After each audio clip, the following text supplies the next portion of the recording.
TYTSports, Francis Maxwell here, squad spotlight, and we are going to venture into Germany. As many people out there have been asking to concentrate on the Bundesliga, which starts this Friday, tomorrow actually, with Bayern Munich's opening game.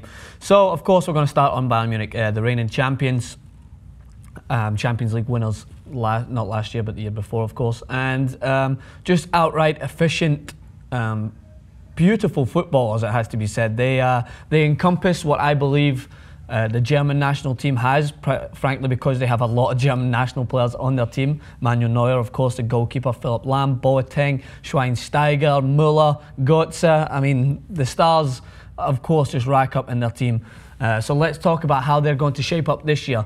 So, of course, they sold Toni Kroos to Real Madrid for a fact that the money-wise, they could have got a lot more from me. But it just shows the depth of their team and how efficient they are, that someone as good as Toni Kroos, he did play a lot for Bayern Munich, but he was not their #1 midfielder. He didn't start every game. I know that Pep Guardiola was not a fan of his defending ability.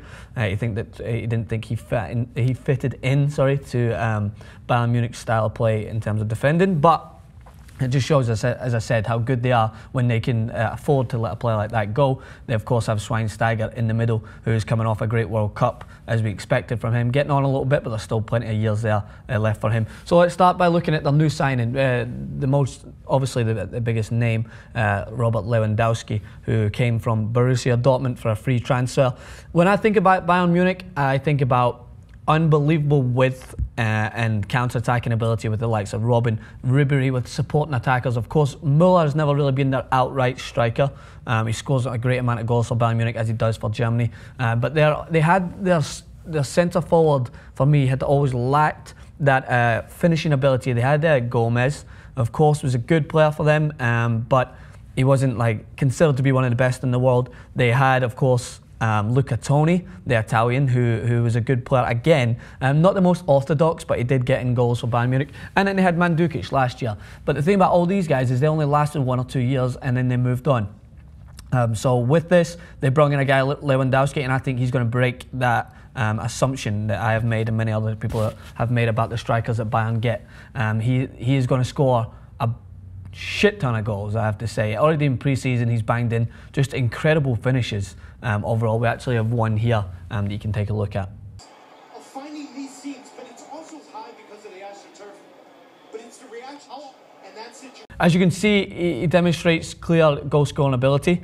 His form is something that has to be admired. He basically took Borussia Dortmund from a team that would compete into a Champions League finalist team, and they were really unlucky not to win that. So it has to be said that Pep Guardiola has done a great job in recruiting this year, and Bayern Munich will be ferocious again, and I think they will go further in the Champions League. I could see them being finalists this year, with, of course, Rubin coming off the back of an unbelievable World Cup. I still think he's got another 2 or 3 years at his peak. As he said, he still has that ability to take people one-on-one, the best at it in the world, I would have to say. Better than Ronaldo and Messi and them. I think they are better players overall, but Rubin taking players one-on-one has to be the best in the world for me, and that lethal left foot, as I must say. So Ribéry comes back from injury. It'll be interesting to see how he shapes up. I could go on and talk about their defence, but just like the German national team defence, they're going to be solid. They're not going to have a lot of problems in there, I'd imagine, with Lahm, Boateng, Dante.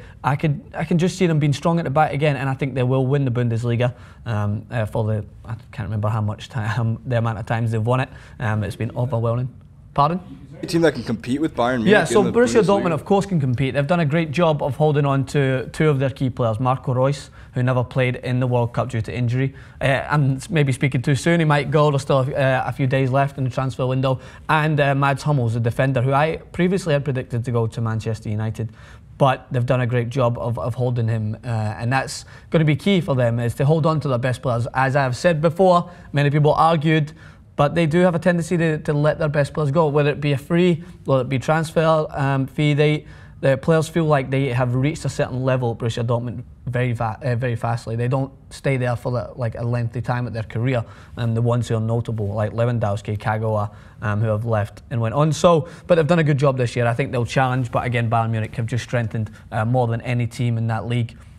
They have the ability to offer them substantial amount of money contract-wise, and I just think with Pep Guardiola, of course, as we know him, his Barcelona career as a manager is astounding, and I think he'll take that into Bayern Munich. So it'll be interesting to see how they shape up in this season. It'll start tomorrow, and we'll cover that game and bring you a recap. So thank you so much for tuning in. Make sure to check out our website, tytsportsonline.com. Thank you.